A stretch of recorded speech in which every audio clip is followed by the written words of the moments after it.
નમસ્કાર, આપ જોઈ રહ્યા છો ન્યૂઝ 18 ગુજરાતી. હું છું આપની સાથે દીપા શર્મા. છોટાઉદેપુરથી સમાચાર પ્રાપ્ત થઈ રહ્યા છે. નસવાડીમાં રસ્તાના અભાવે પ્રસૂતાને હાલાકી પડી. કાચા રસ્તાના કારણે ફરી હાલાકીના દ્રશ્યો સામે આવ્યા.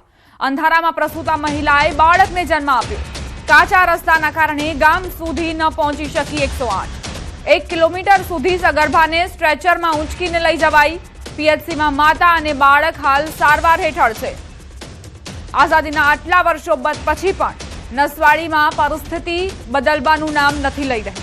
જે મુશ્કેલીઓ પહેલા હતી એ જ મુશ્કેલીઓ યથાવત છે. અહીં 108 એમ્બ્યુલન્સ ન પહોંચી શકી એટલે જ 1 કિલોમીટર સુધી સગર્ભાને સ્ટ્રેચર પર લઈ જવાની ફરજ પડી. નસવાડીમાં રસ્તાના અભાવના કારણે નાગરિકો સતત પરેશાન થઈ રહ્યા છે. તો આ પરેશાની ત્યારે વધી જાય છે જ્યારે કોઈ મેડિકલ ઇમરજન્સી સર્જાય. સંવાદદાતા સૌરભ જોડાઈ ગયા છે વધુ જાણકારી સાથે. સૌરભ, આ જે ઘટના બની છે તે બાદ સ્થાનિકોની શું માંગ? દીપા, જે ખાસ કરીને જે નસવાડી જે તાલુકો છે તે ડુંગરાળ વિસ્તાર છે અને ડુંગરાળ વિસ્તારની અંદર જે લોકો જે છે આદિવાસી વિસ્તારના લોકો, આદિવાસી લોકો ત્યાં રહેતા હોય છે અને ત્યાં ખાસ કરીને જે કુપ્પા ગામ છે કે ત્યાં જે એક પ્રસૂતા મહિલા હતી તેઓને જે દુખાવો ઉપડ્યો હતો અને તેઓને હોસ્પિટલ લઈ જવાનો વારો આવ્યો હતો. પરંતુ ત્યાં જે કાચા રસ્તા છે, ઢાળવાળા રસ્તા છે, જેના કારણે 108 ગામ સુધી ન પહોંચી, જેને લઈને આજે ગામના લોકોએ જોલી બાંધીને તેઓને 108 સુધી પહોંચાડવા માટેનો પ્રયત્ન કર્યો. પરંતુ કાચા રસ્તા હોય અને અંધારું વધારે હોય જેના કારણે તેઓ પહોંચી ના શક્યા અને રસ્તામાં જ તેઓને ડિલિવરી કરવાનો વારો આવ્યો. આજે શરમજનક બાબત કહેવાય કે જ્યારે આજે કાચા રસ્તાઓને લઈને અવારનવાર આ વિસ્તારના લોકોએ રજૂઆત કરી છે, નેતાઓને મળ્યા છે, ચૂંટણી બહિષ્કારો કર્યા છે, આવેદનો આપ્યા છે, પરંતુ આ વિસ્તારના પાકા રસ્તા ક્યારે બનશે?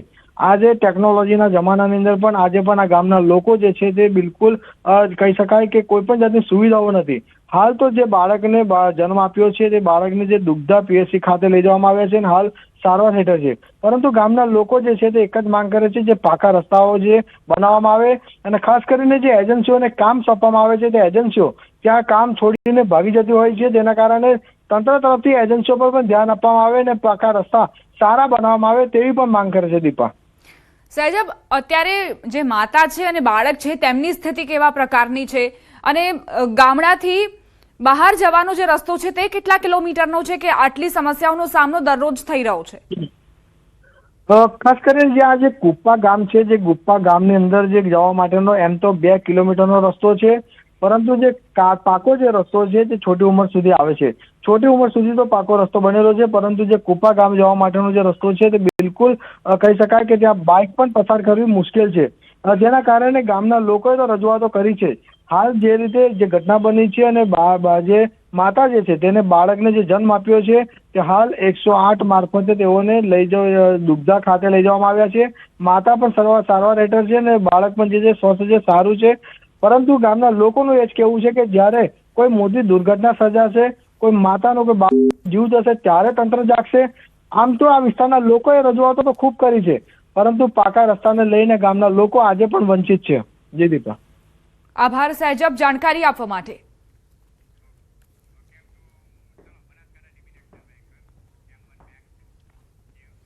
બનાસકાંઠામાં થરાના તાણા રોડ પર રખડતા આખલાના આતંકથી સ્થાનિકોમાં ભય ફેલાયો છે.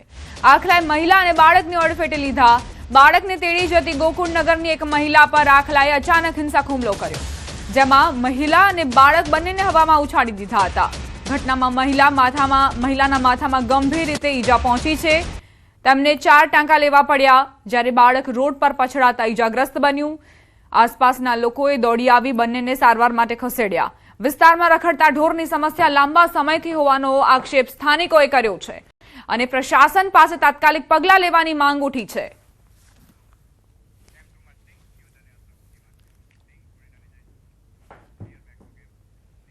હવે આગળ વાત કરીશું યુદ્ધ અને તેની અસરો વિશે.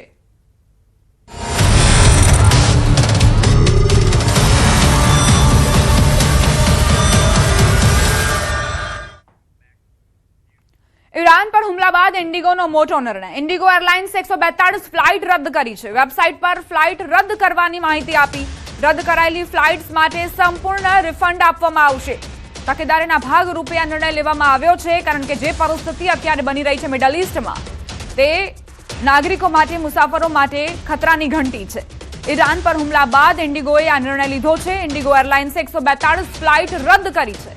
વેબસાઇટ પર ફ્લાઇટ રદ કરવાની માહિતી આપવામાં આવી છે અને જે પણ રદ કરાયેલી ફ્લાઇટ્સ છે તેના સંપૂર્ણ રિફંડ એ મુસાફરોને આપવામાં આવશે તેવી જાણકારી પ્રાપ્ત થઈ રહી છે. ઈરાન અને ઇઝરાયલ બંને વચ્ચે તણાવ હાલ ચરમસીમા પર છે. આવી યુદ્ધ જેવી સ્થિતિના કારણે લોકો અને રોકાણકારો ડરી ગયા છે. આંતરરાષ્ટ્રીય અશાંતિ અને યુદ્ધ જેવી પરિસ્થિતિને પગલે સુરક્ષિત રોકાણ તરીકે કિંમતી ધાતુઓની માંગમાં ઉછાળો આવી શકે છે. તો હાલ આ યુદ્ધની પરિસ્થિતિની સીધી અસર ભારતીય બજારો પર કેવી રહેશે તે જાણીશું કે આખરે શું અસર તમારા ખિસ્સા પર થઈ શકે છે. કારણ કે મિડલ ઈસ્ટમાં જે યુદ્ધ શરૂ થયું છે, ઈરાન જે રીતે પ્રતિકાર કરી રહ્યું છે તેને જોતા અંદાજ લગાવી શકાય છે કે આ યુદ્ધ લાંબુ ખેંચાશે અને જો આવી પરિસ્થિતિનું નિર્માણ થયું તો તેની સીધી અસર ભારતીયોના ખિસ્સા પર પડશે.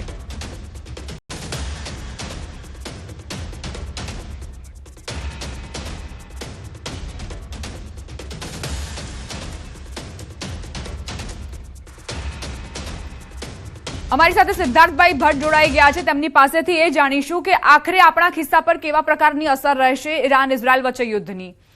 સિદ્ધાર્થભાઈ, અત્યારની જે સ્થિતિ આપ જોઈ રહ્યા છો, યુદ્ધ શરૂ થઈ ચૂક્યું છે, સોના પર કેવી અસર જોવા મળશે આ યુદ્ધની?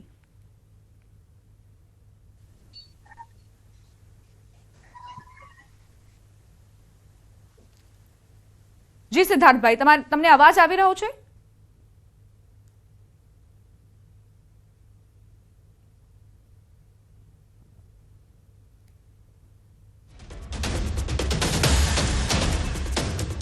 સિદ્ધાર્થભાઈનો અવાજ અમારા સુધી પહોંચી શકે તેવી સ્થિતિ નથી. ફરીથી તેમનો સંપર્ક સાધવાનો પ્રયત્ન કરીશું.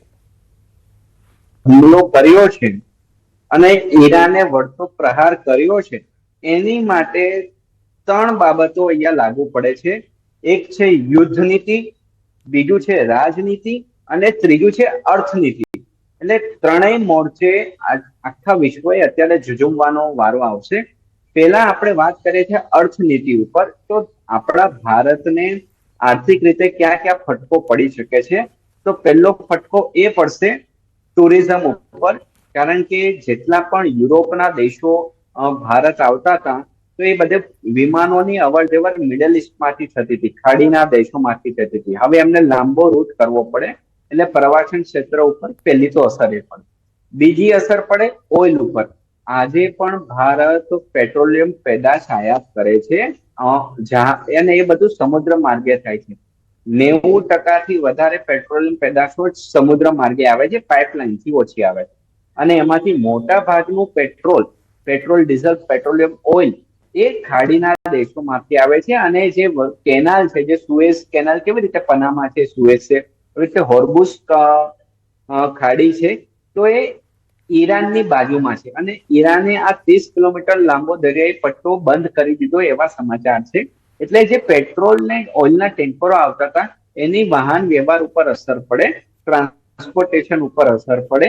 એટલે એમાં આપણને મોટો ફટકો પડશે. રૂટ બહુ લાંબો થઈ જાય અને જો એમાં કોઈ અટકચાળો કરે, બોમ્બ ફેંકે, તો એ આપણે પેટ્રોલિયમ પેદાશોનો પુરવઠો ખોરવાઈ શકે એવું છે. બીજી બાજુ રશિયા આપણી મદદે છે પણ એનો રૂટ લાંબો છે. અને વેનેઝુએલાથી જે લાવવું પડે કે અમેરિકાથી આપણે ઓઇલ ખરીદવાની વાત હતી, તો આ નાઇજીરિયાથી લાવવું પડે. નાઇજીરિયામાં વાંધો ના આવે, પરંતુ આ જે કેનાલ ખાડી બંધ કરવામાં આવી છે દરિયાની, એના લીધે પશ્ચિમના દેશોમાંથી જે આપણે આયાત નિકાસ કરતા હતા તો એની ઉપર મોટો ફટકો પડે. એટલે આ વાત આવી, પેટ્રોલની વાત આવી. બીજું આવે અસર એ થશે કે રાજકીય સંબંધોનું ગણિત. હમણાં થોડા સમય પહેલા વડાપ્રધાન ઇઝરાયલ જઈને આવ્યા, ત્યાં સુધી કોઈને ગંધ સુદ્ધા નહોતી કે આવું મોટું હુમલો થવાનો છે. એટલે ભારતે એક બાજુ મિડલ ઈસ્ટને સાચવવાનું છે અને બીજી બાજુ અમેરિકાને સાચવવાનું છે. એટલે રણનીતિ, કૂટનીતિ અને અર્થનીતિ કામ લાગશે.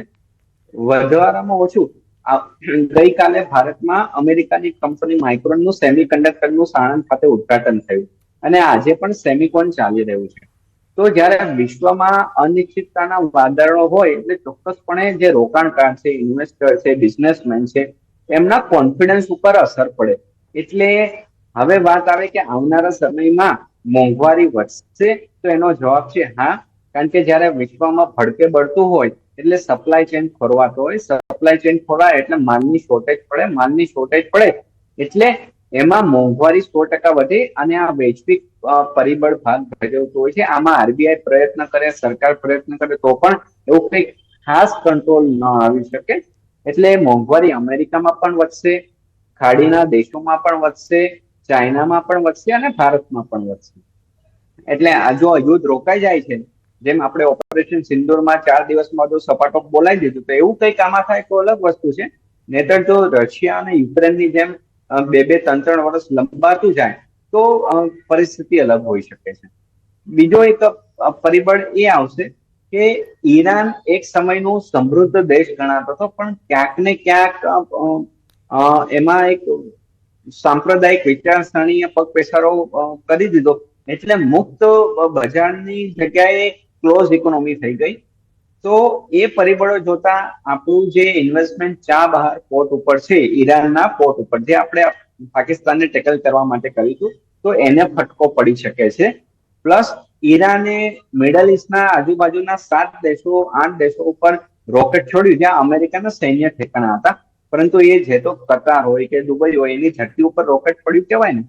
એટલે કદાચ આ ઇતિહાસમાં છેલ્લા 25-30 વર્ષમાં પ્રથમવાર એવી ઘટના બની હશે કે આરબ વિશ્વ મુસ્લિમ રાષ્ટ્ર કે Islamic nation of brotherhood, Muslim brotherhood નો કોન્સેપ્ટ અહીંયા ક્યાંક ને ક્યાંક ખોરવાઈ ગયો અમેરિકાના લીધે.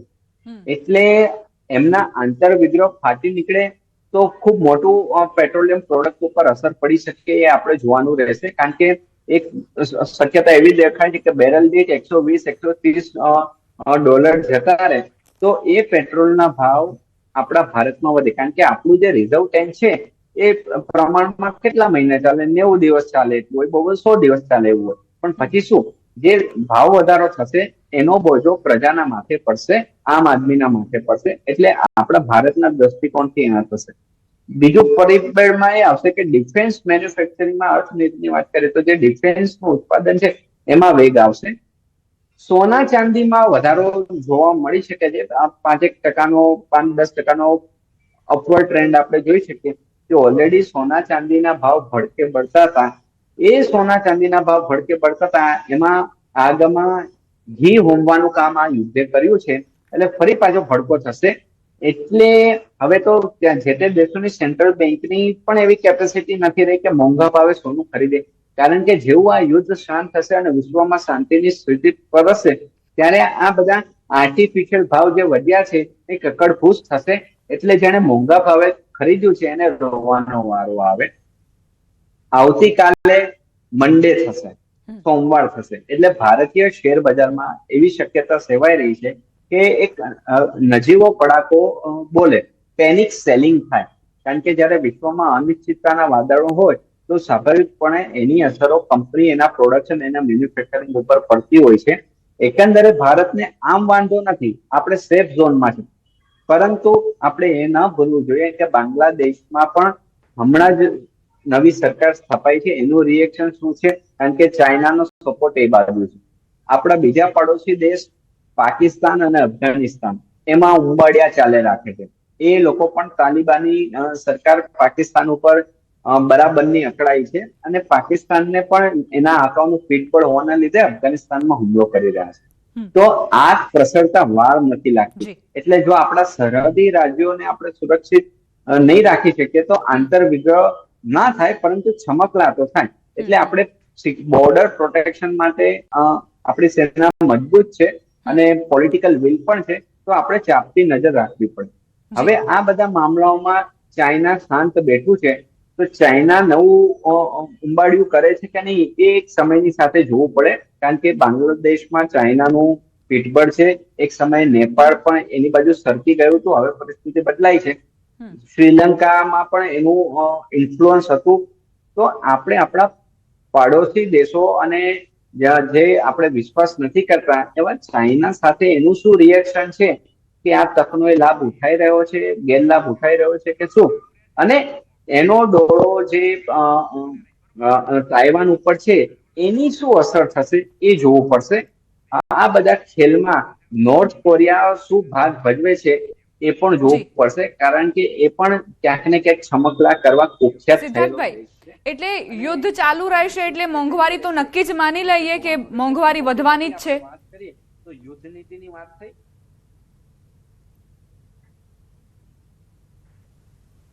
હા, લાંબુ ચાલશે તો 100% મોંઘવારી વધશે. એ મોંઘવારી પેટ્રોલ ડીઝલના ભાવમાં વધારો આપણને જોવા મળશે, પ્લસ જે વસ્તુઓ આપણે ઇમ્પોર્ટ કરીએ છીએ અને અહીંયા વેચીએ છીએ, ફર્ટિલાઇઝર છે, ખાતરો છે, તો એ મોંઘા થશે.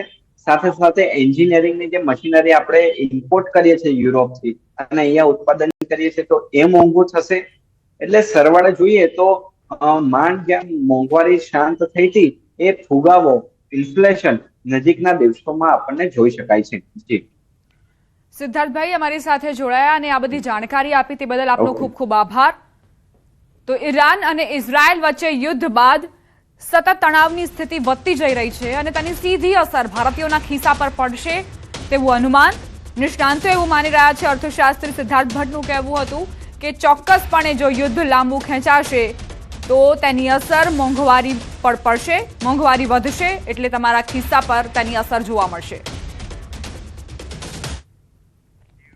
અમદાવાદમાં યાદવ સમાજ વિકાસ ટ્રસ્ટ દ્વારા ભવ્ય સ્નેહ મિલન કાર્યક્રમનું આયોજન કરાયું હતું, જેમાં અમદાવાદ સહિત રાજ્યના વિવિધ જિલ્લાઓમાંથી 1000થી વધુ પરિવારો જોડાયા હતા. કાર્યક્રમનો મુખ્ય હેતુ સમાજમાં એકતા અને સંકલન મજબૂત બનાવવાનો હતો. સંતોએ સમાજમાં પ્રચલિત કુરિવાજો અને અનાવશ્યક ખર્ચાળ પરંપરાઓ દૂર કરવા પર ભાર મૂક્યો. સાથે જ આહિર રેજિમેન્ટ મૂવમેન્ટ અંગે પણ રજૂઆત કરવામાં આવી અને સમાજના યુવાનોમાં દેશ સેવાની ભાવનાને પ્રોત્સાહિત કરવાની અપીલ કરાઈ.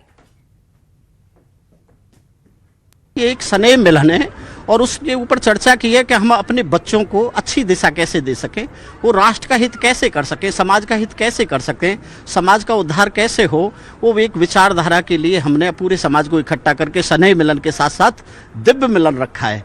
यादव समाज विकास ट्रस्ट के माध्यम से ये होली मिलन समारोह का आयोजन किया गया है, मगर समाज से बड़ा कुछ नहीं होता है. समाज जब अच्छे निर्णय इकट्ठे होकर के लेता है वहाँ हमारी आप सबकी उपस्थिति अत्यंत अनिवार्य है. રોકાઈશું એક બ્રેક માટે. આપ જોતા રહો ન્યૂઝ 18 ગુજરાતી.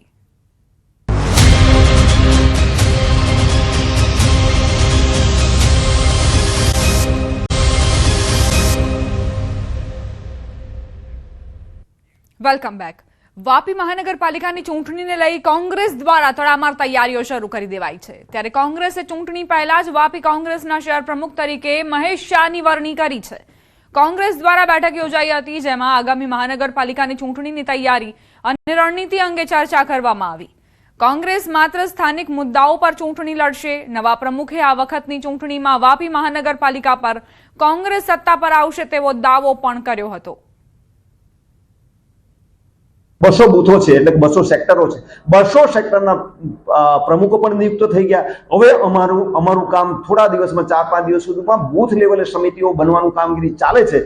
એ પૂર્ણ થાય એટલે સામાન્ય રીતે આવનારી ચૂંટણી પણ 1-1.5 મહિનામાં આવવાની ચોક્કસપણે એટલા સુધીમાં સંપૂર્ણ તૈયાર કરી લઈશું અને આવનારી ચૂંટણી તાકાત સાથે લડીશું. ચોક્કસપણે કહું છું કે મહાનગરપાલિકા કોંગ્રેસની બનશે. આ મહાનગરપાલિકાની ચૂંટણી લોકલ મુદ્દા સિવાય બીજી કોઈ પણ મુદ્દાની મારે વાત કરવી નથી, ની મારા કાર્યકર્તાઓને ની મારી પાર્ટીને કરવા દેવામાં આવશે. લોકલ મુદ્દાથી જ અમારે આ લડવું છે કે તમે આપ આદમી સાથે મળીને લડશો. મેં અત્યારે કહું છું હા, પણ એ કેવી રીતે? આપ વાળા કોંગ્રેસમાં અમારી સાથે જોડાઈ જશે, એ લોકો કોંગ્રેસના બેનર પર થશે એટલે ટાઈપ જ કહેવાય એને આમ જોઈએ, પણ આ રીતનું ટાઈપ છે. વડોદરામાં માંજલપુરના રામદેવનગરમાં જાહેરમાં હવામાં ફાયરિંગનો વિડીયો સામે આવ્યો છે. એક્સ આર્મી મેન નિલેશ ઉત્તેકરે 2 યુવકો પાસે ફાયરિંગ કરાવ્યું હોવાની વિગતો મળી છે. નિલેશ બંદૂકનો વારંવાર ઉપયોગ કરી સ્થાનિકોમાં ભય ફેલાવતો હોવાના પણ આરોપ છે. હાલ વિડીયો વાયરલ થતા સ્થાનિકોની સુરક્ષા અંગે અનેક સવાલ ઉઠ્યા છે. પૂર્વ સૈનિક જે 2 યુવકો પાસેથી ફાયરિંગ કરાવતો હોય તેવો વિડીયો અત્યારે સામે આવ્યો છે. એક્સ આર્મી મેન નિલેશ ઉત્તેકરે 2 યુવકો પાસે ફાયરિંગ કરાવ્યું હોવાનો આરોપ છે. નિલેશ બંદૂકનો વારંવાર ઉપયોગ કરતો હોવાનો પણ સ્થાનિકોએ આરોપ મૂક્યો છે. તેમનું કહેવું છે કે આ રીતે જો બંદૂકનો ઉપયોગ તે કરતો રહેશે તો અમારા જીવ પર જોખમ સર્જાશે.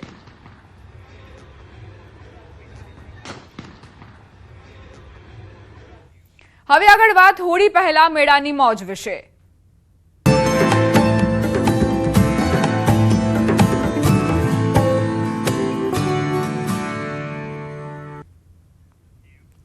સમાચાર સુરત જિલ્લાથી, જ્યાં મહુવા તાલુકાના વાંસફોઈ ગામે દર વર્ષે હોળીના આગલા રવિવારે ગોળીગઢ બાપુનો મેળો ભરાય છે। આ મેળામાં લાખોની સંખ્યામાં લોકો આવતા હોય છે। આ મેળો યોજવાનું કારણ છે કે અહીં એક લોકવાયકા રહેલી છે। લોકવાયકા મુજબ મળા, ઓરી, અછબડા જેવા રોગ થાય તો બધા અહીંની માનતા રાખતા હતા અને તેમને તે રોગમાંથી મુક્તિ મળી જતી। કહેવાય છે કે વર્ષો પહેલા અહીં ગામમાં બે ભાઈઓ રહેતા હતા। આ બંને ભાઈઓના મૃત્યુ બાદ ગ્રામજનોએ ત્યાં પાળિયા બનાવી પૂજા અર્ચના શરૂ કરી। બંને ભાઈઓની યાદમાં ગોળીગઢ મેળા તરીકે તેઓએ ઉત્સવની ઉજવણી કરવાનું નક્કી કર્યું હતું। આમ દર વર્ષે લોકો અહીં આવે છે, તેમજ તેમની માનેલી માનતા પણ પૂરી કરવા આવે છે। ધીરે ધીરે લોકવાયકા ફેલાઈ ગઈ ગામડાઓની અંદર કે ભાઈ પેલો છોકરો ગોવાળીઓ છે, એના હસ્તકથી કોઈ બી શરીરની અંદર કાંઈ ગાંઠ ગુમડ નીકળે તો માનતા માને કે બાધા માને તો એ સારું થઈ જાય છે। એટલે તે ગામડાઓના લોકો એની પાસે આવવા માંડ્યા તો ગુલિયાને પોતાની એક જાતનું બ્રહ્મચર્ય જેવું મનમાં એ થઈ ગયું કે ભાઈ મારે આ જીવન હવે મારી આ વસ્તુ સાચી પડે, મારા હસ્તકે તે પણ, એટલે એને વૈરાગ્ય પેદા થઈ ગયું। વર્ષોથી આ મેળા માટે અમે અહીં બધા અમારા ફેમિલી જોડે પધારીએ છીએ અને આદિવાસી વિસ્તારનો વર્ષમાં એકવાર મોટામાં મોટો મેળો ભરાય છે, જેથી આ વિસ્તારના લોકો માટે એક રોજીરોટીનું સાધન બી બની રહે છે। મારા જે હસબન્ડ છે પ્રિતેશભાઈ, એમને વર્ષોથી ગોળનો બહુ પ્રોબ્લેમ હતો। બહુ દવા કરાવી પરંતુ એમને સારું જ નહીં થાય। પછી મારા સાસુએ એવું કીધું કે ગોળીગઢ બાપુની તું બાધા રાખ તો સારું થઈ જશે। પહેલાં તો મને વિશ્વાસ નહોતો કે આ શક્ય થઈ શકે, અને પછી અમે બાપુની બાધા લીધી મનોમન, અને પછી હમણાં લગભગ 3 વર્ષથી એમને કશું જ નથી થતું। વાસ્કોઈમાં આ જ્યારે મેળો ભરાય છે તે ટાઈમે હજારો શ્રદ્ધાળુઓ અહીંયા દર્શન માટે આવે છે, ત્યારે અમને રોજગારીમાં અહીંયા સારી એવી કમાણી બી થાય છે। આ મેળામાં લાખોની સંખ્યામાં જે માણસો આવે છે તે બેંગ્લોર, કર્ણાટક, યુપી, મહારાષ્ટ્ર, દિલ્હી એ બાજુથી આવે છે, અને આજે સ્ટોલ નાખ્યા છે એમાં દિલ્હીના બી સ્ટોલ કેટલા છે, દિલ્હીથી ડાયરેક્ટ આવેલા છે એમાં। એટલે એ લોકો અહીં માનતા એટલી માને છે લોકો કે એની કોઈ સીમા નથી। સુરેન્દ્રનગરના ચોટીલા ડુંગર પર દર વર્ષની જેમ આ વર્ષે પણ મહંત પરિવાર દ્વારા હોળી પ્રગટાવવામાં આવશે। 2 માર્ચે સંધ્યા આરતી બાદ ચોટીલા ડુંગર પર હોળી પ્રગટાવવામાં આવશે। તેની પહેલા સવારે 5 વાગે દ્વાર ખુલશે અને 5:30 વાગે મંગળા આરતી થશે। 3 માર્ચે નીચે પગથિયાનો દ્વાર રાત્રે 2:30 વાગે ખુલશે અને મંગળા આરતી મધરાત્રે 3 વાગે થશે। જોકે 3 માર્ચના રોજ ચંદ્રગ્રહણને દિવસે પણ દર્શનાર્થીઓ માટે ચોટીલા મંદિર રાબેતા મુજબ આખા દિવસ માટે ખુલ્લું રહેશે અને સાંજની આરતી રાબેતા મુજબ સૂર્યાસ્તના સમય થશે। મંદિરના ભોજનાલયમાં પ્રસાદનો સમય બપોરે 11 થી 2 વાગ્યાનો રહેશે। યાત્રાધામ પાવાગઢ સાથે આસપાસના ગામોમાં રહેતા લોકોની હોળી પ્રગટાવવાની પણ એક અનોખી પરંપરા અને આસ્થા સંકળાયેલી છે। પાવાગઢ ખાતે હોળિકા દહન પછી જ આસપાસના ગામડાઓ અને શહેરોમાં હોળી પ્રગટાવવાની પરંપરા છે, જેને આજે પણ સૌ અનુસરી રહ્યા છે। આ ઉપરાંત ગ્રામ્ય વિસ્તારોમાં આગામી વર્ષના ચોમાસાની ઋતુનો વર્તારો મેળવવાની એક અનોખી પરંપરા છે, જેમાં ચોમાસાની ઋતુ અંગેની જાણકારી મેળવવા માટે હોળિકા દહનના સ્થળે માટીનો ઘડો પાણી ભરી મૂકવામાં આવે છે। સાથે જ હોળીની જ્વાળા જે દિશામાં જતી હોય તેના પરથી આખું વર્ષ કેવું જશે તેનો પણ વર્તારો કાઢવામાં આવે છે। હોળી પ્રગટાવતા પહેલા એક ખાડો કરવામાં આવે છે અને એ ખાડાની અંદર એક પાણી ભરેલો ઘડો દાબવામાં આવે છે અને એની નીચે 4 લાડવા મૂકવામાં આવે છે। આ 4 લાડવા એ 4 માસનું પ્રતીક છે। એટલે એમાં ખબર કઈ રીતે પડે કે ભાઈ 1 દોરો હોય એટલે અષાઢ માસ, બીજો 2 દોરા બાંધ્યા હોય એ શ્રાવણ માસ, અને 3 દોરા બાંધ્યા હોય એટલે ભાદરવો, અને 4 હોય એટલે આસો। એટલે એ સવારના સમયમાં એને જ્યારે બહાર કાઢવામાં આવે ત્યારે એમાં કેટલો ભેજ છે એના પરથી આખા વર્ષનો વર્તારો જાણવા મળતો હોય છે। બધા ભેગા થાય સવારમાં દિવસ ઉગતો પછી 7 વાગ્યાના સમયમાં, અને એ પછી એમ કે પેલી જે ગાગરી અને લાડુ દાબેલા હોય છે માટીના, એ પાછા બહાર કાઢે। એના ઉપરથી એ લાડુ જેટલા ભીના થયેલા હોય, માનો કે જેઠ માસનો હોય તો જેઠ માસ પ્રમાણે થોડો ઓછો, કદાચ ભીનો હોય તો ઓછો વરસાદ થશે। એ રીતે 4 માસના 4 લાડુ નો આ હવામાન અખતરો કરવામાં આવે છે પાણીનો, અને એ લગભગ આ હોળીની એટલે અમે લગભગ 20 વર્ષથી એવો અંદાજ છે કે બરાબર એના અંદાજ પ્રમાણે બરાબર જાય છે અમારું ચોમાસું. તારીખ 2 માર્ચ 2026 ના રોજ હોળી દહન સાંજે 6 કલાકે કરવામાં આવશે. વર્ષો સદીઓની પરંપરા મુજબ આજુબાજુના ગામડા અને જિલ્લાના અન્ય ગામડાના લોકો જ્યારે પાવાગઢ મંદિરની હોળીના દહનની જ્વાળાઓ દેખે છે ત્યારબાદ એ લોકો પોતાને ત્યાં હોળી પ્રગટાવે છે. તારીખ 3 માર્ચના રોજ ચંદ્રગ્રહણ હોવાથી એ દિવસે દર્શનમાં તથા આરતીના સમયમાં થોડો બદલાવ કરવામાં આવ્યો છે.